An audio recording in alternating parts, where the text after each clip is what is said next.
नमस्कार, मैं वंदना खुराना शंकरायण नाम के चैनल में आप सभी का स्वागत करती हूँ। और अभी जो श्रृंखला बना रही हूँ मैं 10 महाविद्याओं पर बना रही हूँ। थोड़ी थोड़ी इन्फॉर्मेशन दे रही हूँ सबके बारे में।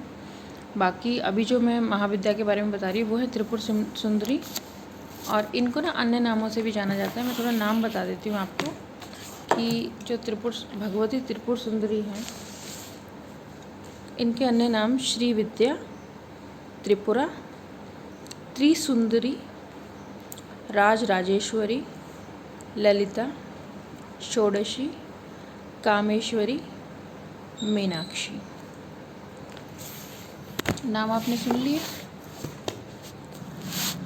अब ये जो त्रिपुर सुंदरी हैं,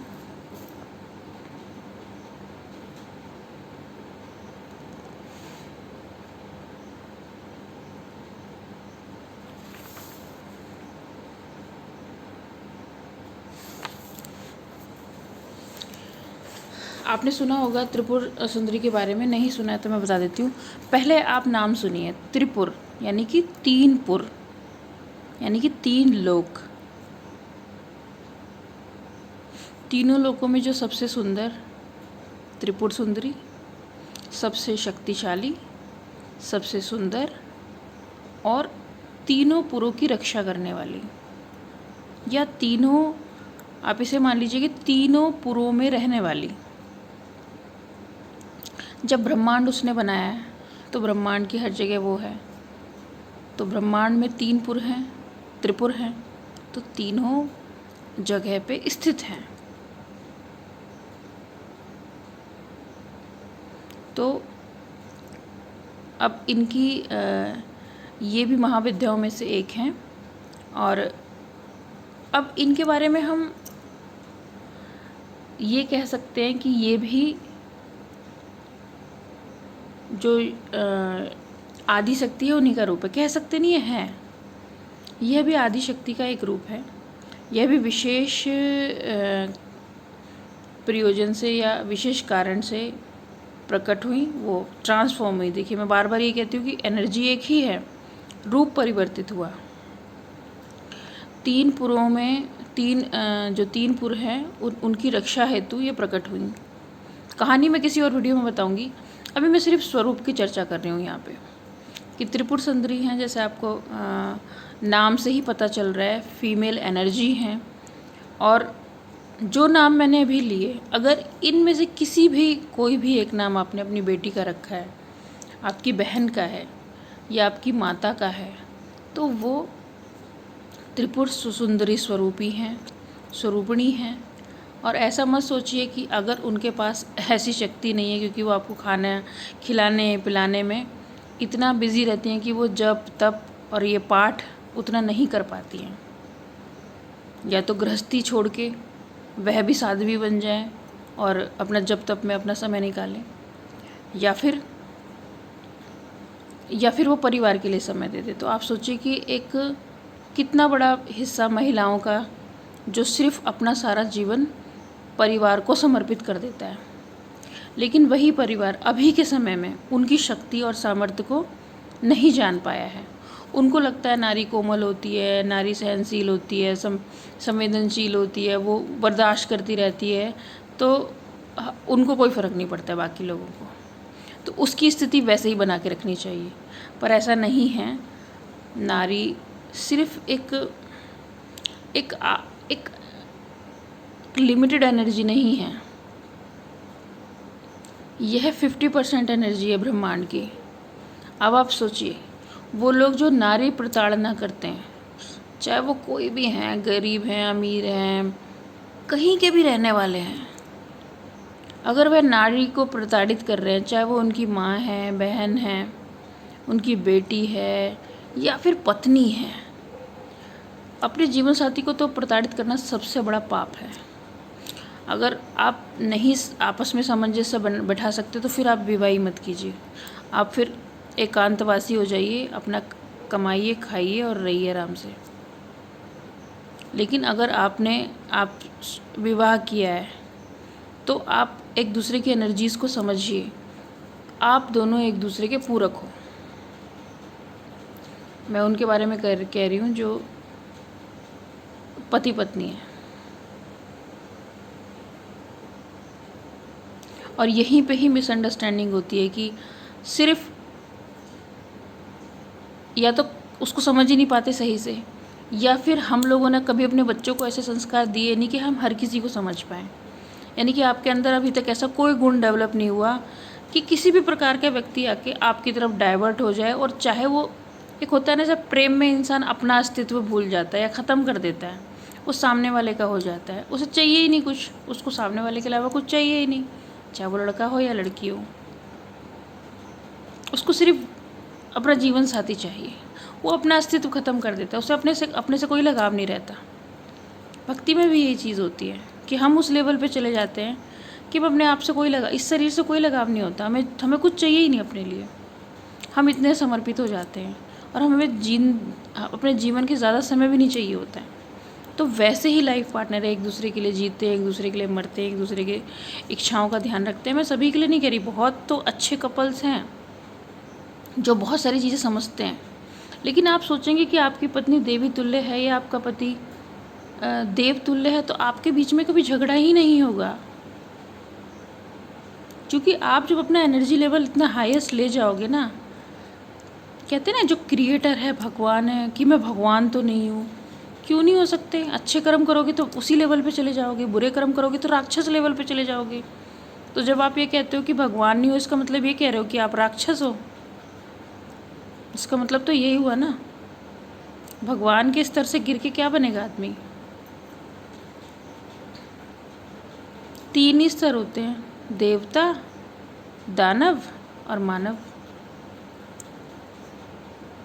और आप फिर अगर आप इन बातों को कहते हो तो फिर आप तीनों स्तर से, आप राक्षस वाले स्तर से भी नीचे गिर गए। तो इस तरीके से हमारे धरती पे फेमिनाइन सिर्फ लड़कियां ही नहीं, फीमेल एनर्जीज, जानवरों में भी जो फीमेल्स हैं, या पेड़ पौधों में भी जो फेमिनाइन है, जहाँ पे जो फल, जिस पेड़ पे फल लगता है वो फीमेल प्लांट्स होते हैं। और आपने ध्यान दिया होगा या शायद पता ही नहीं होगा लोगों को, बहुत सारे जो वनस्पति विज्ञान के छात्र या बॉटनी वगैरह पढ़ते हैं उन्हें पता होगा, जो मेल प्लांट होते हैं उन पे कभी फल नहीं लगता, उनमें सिर्फ फूल आता है।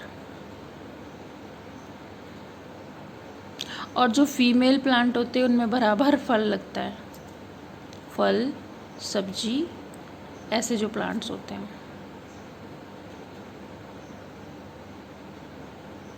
अच्छा, प्लांट के बारे में बताऊंगी तो बहुत वो है कि मेल फीमेल प्लांट्स भी होते हैं और द्विलिंगी भी होते हैं, जिसमें दोनों ही होता है, मतलब जायांग, स्त्रीलिंग, पुल्लिंग, मतलब दोनों ही रहते हैं। तो अब आप सोचिए कि जो फीमेल प्लांट है, यानी कि फल वाला पेड़, मान लीजिए आम का पेड़ है, तो वो क्या है, वो फीमेल है, फीमेल एनर्जी है। देखो आपको कितना दे रही है, हमेशा फीमेल। यहाँ पे भी फीमेल, मतलब एक पेड़ आपको हमेशा दे रहा है, फ्रूट्स दे रहा है, पत्तियाँ दे रहा है, फूल दे रहा है, और आप ज़रा सा भी तोड़ते में नहीं सोचते कि वो आपसे कुछ नहीं अपेक्षा रख रहा है, लेकिन फिर भी लोग पेड़ों को उखाड़ देते हैं, तोड़ देते हैं, या रास्ते में भी तोड़ते हुए चलते हैं। तो अननेसेसरी भी प्लांट्स को तोड़ना प्रकृति को असंतुलित करना है, मतलब खेद पहुंचाना है उनको, बहुत ज़्यादा तकलीफ़ देना है उनको। क्योंकि जैसे आपकी सेंसेस हैं, उनकी भी सेंसेस डेवलप है, लेकिन उनकी दूसरी तरीके से डेवलप है। तो आप क्या कर रहे हैं, आप जाने अनजाने में, या तो आपके माता पिता ने कभी ऐसा नहीं समझाया, आपके गुरु ने नहीं समझाया, या आप जो एजुकेशन ले रहे हो उसमें ये चीज़ है ही नहीं कि हम प्रकृति के साथ रह रहे हैं, हमें प्रकृति के साथ बैलेंस बनाना है। सिर्फ पेड़ लगाने से बैलेंस नहीं बनता। जो पेड़ ऑलरेडी हैं पहले उनकी तो कद्र करो, जो फीमेल्स ऑलरेडी आपके बीच में हैं पहले उनकी तो वैल्यू करो, आने वालों का वैल्यू तो आप बाद में करोगे, पहले जो एग्जिस्ट कर रहे हैं पहले उनकी वैल्यू करो आप।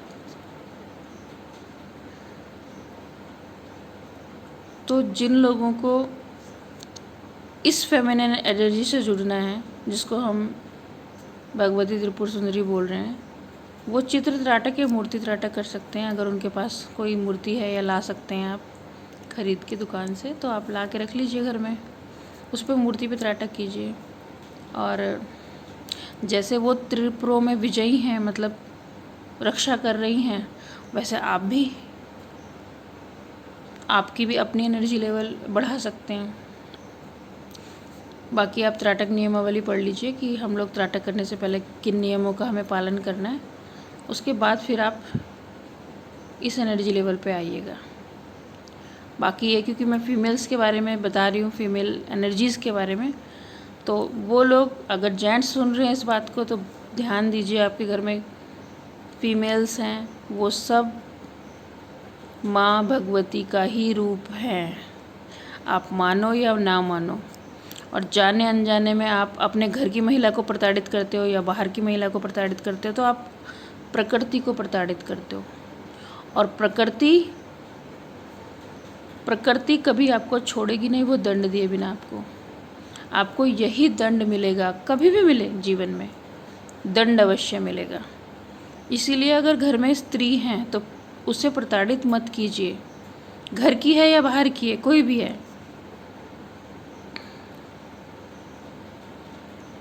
और वो लोग जो सोचते हैं कि नहीं हमें कोई फ़र्क नहीं पड़ता, तो वो समय पे छोड़ दीजिए, फिर बहुत फ़र्क पड़ेगा।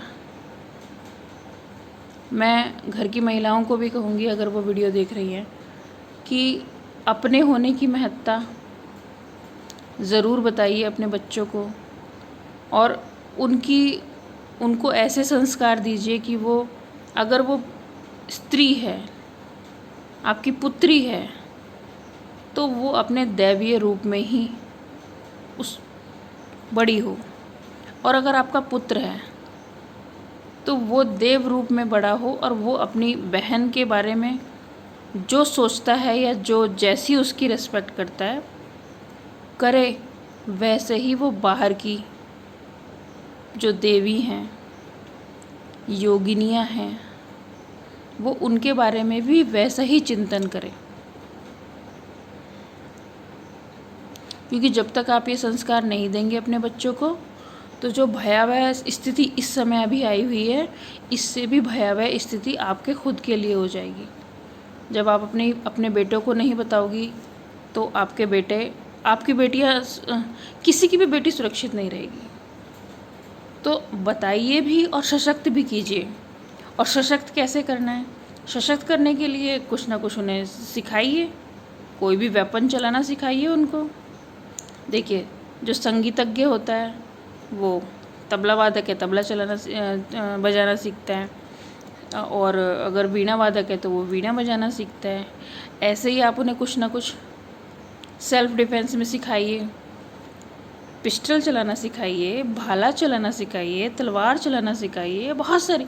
अपनी घर की पुत्री को इतना सशक्त कर दो कि वो अकेले 100 से लड़ सके, तभी वो देवी है।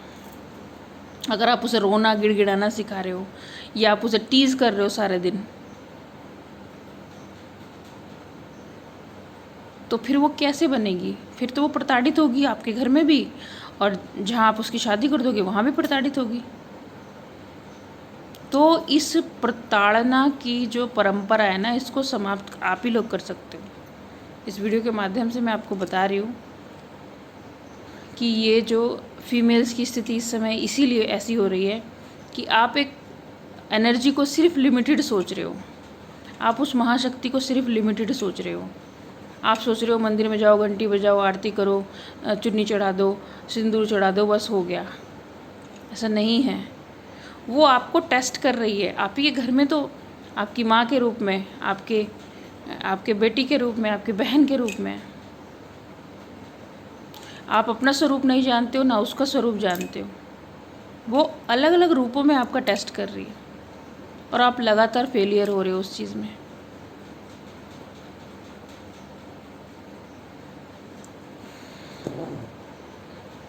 तो अगर आपको कुछ समझ में आया है इस वीडियो के माध्यम से, और आप अगर त्राटक के माध्यम से भगवती त्रिपुर सुंदरी से जुड़ना चाहते हैं, इनकी एनर्जी से जुड़ना चाहते हैं, तो आप जो है ज़रूर चित्र त्राटक कीजिए, मेडिटेशन कीजिए, अपने खुद की शक्ति सामर्थ्य को समझिए और अपना लेवल शक्ति का इतना हाई कर लीजिए कि फिर आप जो सोचें फिर वो होगा। क्योंकि सिद्धि का मतलब ये होता है, सिद्धिदात्री हैं, ये मोक्षदायिनी हैं। सभी देवियां हैं, सब मोक्षदायिनी हैं, सिद्धिदात्री हैं। सिद्धि का मतलब होता है जो आप सोचे वह हो। उसके लिए बहुत हाई एनर्जी लेवल पे आपको अपने आप को लाना पड़ेगा। मेहनत कीजिए, कुछ समझ में नहीं आता है पूछिए, 1000 बार पूछिए, मैं आपकी बातों का जवाब दूंगी। और ज़रूर समझिए कि आप जिस ब्रह्मांड में रह रहे हो 50% फीमेल एनर्जी है, 50% मेल एनर्जी है, दोनों को मिलके 100% कंप्लीट होता है। और आप अपने अपने अस्तित्व को, क्षमताओं को जानें और उसी हिसाब से अपना जीवन आगे प्रशस्त कीजिए। कुछ पूछना हो तो आप मुझसे पूछ सकते हैं, कमेंट बॉक्स में लिख सकते हैं। वंदे मातरम।